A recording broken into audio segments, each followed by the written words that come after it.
తాజా 30 బీజేపీ టీడీపీల మధ్య పొత్తు అనుమానాలతో మొదలైంది.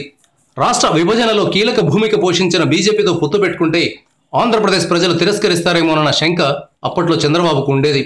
దీనికి తోడు బీజేపీతో పొత్తు వల్ల మైనార్టీల ఓట్లు రావనే భయం ఉండనే ఉంది. ఇలాంటి అనుమానాల మధ్య ఆ రోజు బీజేపీ టీడీపీల మధ్య పొత్తు కుదిరింది. పవన్ కూడా జత కావడంతో చంద్రబాబు జగన్ను ఓడించి అధికారంలోకి వచ్చారు.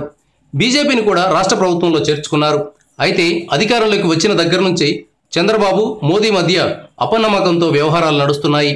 చంద్రబాబుకు మోదీ సరైన ప్రయారిటీ ఇవ్వడం లేదు. ఏపీకి ఇస్తామన్న ప్రత్యేక హోదా ఇవ్వలేదు. విశాఖకు రైల్వే జోన్ లేదు.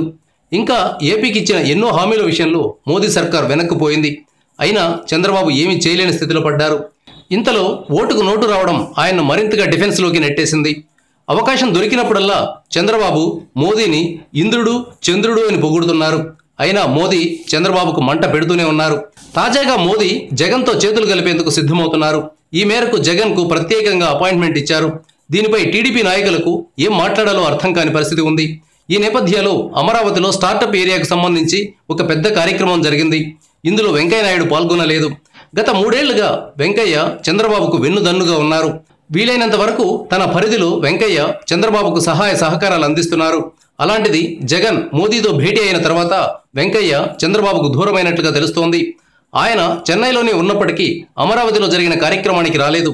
వెంకయ్యను టీడీపీకి దూరంగా ఉండమని మోదీ అమిత్ షాలు చెప్పి ఉంటారని రాజకీయ పరిశీలకులు భావిస్తున్నారు.